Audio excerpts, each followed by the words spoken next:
നമസ്കാരം. 2025 സെപ്റ്റംബറിൽ പമ്പയിൽ വെച്ച് നടന്ന ആഗോള അയ്യപ്പ സംഗമത്തിന്റെ ഫണ്ട് വിനിയോഗവുമായി ബന്ധപ്പെട്ട് സംസ്ഥാന സർക്കാരും ദേവസ്വം വകുപ്പും പ്രതിക്കൂട്ടിലായിരിക്കുകയാണ്. നിയമസഭയിൽ വസ്തുതാവിരുദ്ധമായിട്ടുള്ള കാര്യങ്ങൾ ബോധപൂർവം അവതരിപ്പിച്ചു എന്നാരോപിച്ചുകൊണ്ട് ദേവസ്വം മന്ത്രി VN വാസവനെതിരെ മുൻ പ്രതിപക്ഷ നേതാവ് രമേശ് ചെന്നിത്തല സ്പീക്കർക്ക് അവകാശ ലംഘന നോട്ടീസ് നൽകിയിരിക്കുകയാണ്.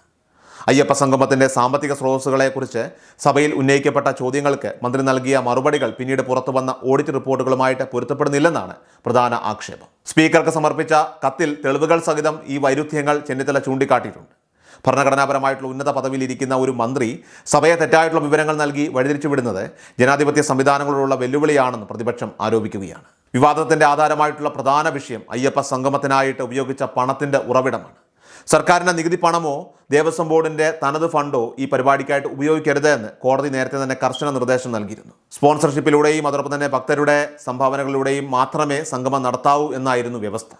എന്നാൽ സഭയിൽ വിഷയം ചർച്ചയായപ്പോൾ പരിപാടിക്കായിട്ട് ബോർഡിൻ്റെ പണം ചിലവഴിച്ചിട്ടില്ലെന്നും പൂർണ്ണമായും സ്പോൺസർഷിപ്പ് വഴിയാണ് തുക കണ്ടെത്തിയെന്നുമാണ് മന്ത്രി VN വാസവൻ ആദ്യം വ്യക്തമാക്കിയത്. കോടതി ഉത്തരവ് ലംഘിക്കപ്പെട്ടിട്ടില്ലെന്ന് വരുത്തി തീർക്കാനാണ് മന്ത്രി ഇത്തരമൊരു നിലപാട് സ്വീകരിച്ചതെങ്കിലും പിന്നീട് പുറത്തു വന്ന ഔദ്യോഗിക രേഖകൾ ഈ വാദത്തെ ഖണ്ഡിക്കുന്നതായിരുന്നു.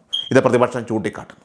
2026 ജനുവരി 28 നിയമസഭയിൽ വെച്ച് ഉള്ള ചോദ്യത്തിന് മന്ത്രി നൽകിയ മറുപടിയിൽ സാമ്പത്തിക കാര്യങ്ങളിലെ അപാകതകൾ വ്യക്തമായിരുന്നു. സ്പോൺസർമാരെ കണ്ടെത്തുന്നതിനുണ്ടായ കാലതാമസം പരിഹരിക്കാൻ ദേവസ്വം ബോർഡിൻ്റെ ബജറ്റിൽ വകയിരുത്തിയിരുന്ന തുകയിൽ നിന്നും അഡ്വാൻസ് ഇനത്തിൽ പണം ഉപയോഗിച്ചിരുന്നുവെന്ന് മന്ത്രിക്ക് സമ്മതിക്കേണ്ടി വന്നു. സ്പോൺസർമാരിൽ നിന്ന് പണം ലഭിച്ച മുറയ്ക്ക് ഇത് തിരികെ നിക്ഷേപിച്ചുവെന്നായിരുന്നു മന്ത്രിയുടെ വാദം. എന്നാൽ ഈ മറുപടി വസ്തുതകളെ മറച്ചുവെക്കാനുള്ള ശ്രമമാണെന്ന് രമേശ് ചെന്നിത്തല ആരോപിക്കുന്നു. അഡ്വാൻസ് എന്ന പേരിൽ ബോർഡിൻ്റെ ഫണ്ട് ഉപയോഗിച്ചത് തന്നെ കോടതി ഉത്തരവിൻ്റെ ലംഘനമാണെന്നും സഭയിൽ ആദ്യം നൽകിയ മറുപടിക്ക് വിരുദ്ധമാണ് ഈ വെളിപ്പെടുത്തലെന്നും നോട്ടീസിൽ പറയുന്നു. അയ്യപ്പ സംഗമത്തിൻ്റെ വരവ് ചെലവ് കണക്കുകൾ സംബന്ധിച്ച ഓഡിറ്റ് റിപ്പോർട്ട് പുറത്തു വന്നതോടെയാണ് ഈ സാമ്പത്തിക ഇടപാടിലെ ദുരൂഹതകൾ വർദ്ധിച്ചത്. തിരുവിതാംകൂർ ദേവസ്വം ബോർഡിൻ്റെ ഫണ്ടിൽ നിന്നും 5 കോടി രൂപയാണ് സംഗമത്തിനായിട്ട് വകമാറ്റിയത് എന്ന് ഓഡിറ്റ് റിപ്പോർട്ടിൽ വ്യക്തമായി തെളിഞ്ഞിട്ടുണ്ട്. സംഗമം കഴിഞ്ഞ് മാസങ്ങൾ പിന്നിട്ടിട്ടും ഇതിൽ 3 കോടി രൂപ മാത്രമാണ് ബോർഡ് അക്കൗണ്ടിലേക്ക് തിരിച്ചടച്ചിട്ടുള്ളത്. ബാക്കി 2 കോടി രൂപ എവിടെ പോയി എന്നതിനോ അത് എപ്പോൾ തിരിച്ചടയ്ക്കുമെന്നോ ഉള്ള കാര്യത്തിൽ ഇപ്പോഴും അവ്യക്തത തുടരുകയാണ്. ഇത്രയും വലിയൊരു തുകയുടെ കുറവ് ഓഡിറ്റ് റിപ്പോർട്ടിൽ പരാമർശിച്ചിട്ടും മന്ത്രി നിയമസഭയെ തെറ്റിദ്ധരിപ്പിക്കാൻ ശ്രമിച്ചത് ബോധപൂർവമാണെന്ന് പ്രതിപക്ഷം ഉറച്ചു വിശ്വസിക്കുന്നു. വിവിധ മാധ്യമങ്ങൾ ഈ ഓഡിറ്റ് റിപ്പോർട്ടിലെ വിവരങ്ങൾ പുറത്തുവിട്ടതോടെയാണ് വിഷയം പൊതുസമൂഹത്തിന് മുന്നിലേക്ക് എത്തുന്നത്. ഭക്തർ നൽകുന്ന പണം വകമാറ്റുകയും അത് നിയമസഭയിൽ ന്യായീകരിക്കപ്പെടുകയും ചെയ്യുന്ന നടപടി ജനാധിപത്യ വിരുദ്ധമാണെന്നാണ് ജനസംസാരം. ശബരിമല അയ്യപ്പൻ്റെ പേരിൽ നടത്തുന്ന സംഗമങ്ങളുടെയൊക്കെ തന്നെ മറവിൽ വൻതോതിലുള്ള സാമ്പത്തിക ക്രമക്കേടുകൾ നടക്കുന്നുവെന്ന ആരോപണത്തിന് ഈ റിപ്പോർട്ടുകൾ ശക്തി പകരുകയാണ്.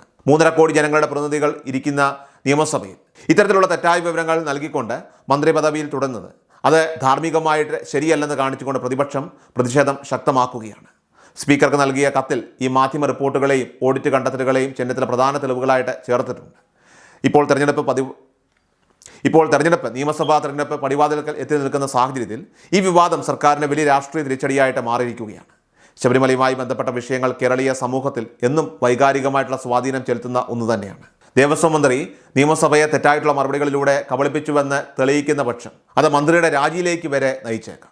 സ്പീക്കർക്ക് നൽകിയ നോട്ടീസിൽ നടപടി ഉണ്ടാകാത്ത പക്ഷം സഭയ്ക്കകത്തും പുറത്തും ശക്തമായ പ്രക്ഷോഭം സംഘടിപ്പിക്കാനാണ് പ്രതിപക്ഷത്തിൻ്റെ തീരുമാനം. ജനങ്ങളോടും നിയമസഭയോടും ഉത്തരവാദിത്തമില്ലാത്ത ഈ സർക്കാരിൻ്റെ നിലപാട് അത് വരാനിരിക്കുന്ന തെരഞ്ഞെടുപ്പിൽ വോട്ടർമാർക്കിടയിൽ വലിയ ചർച്ചയാകുമെന്നത് ഉറപ്പാണ്.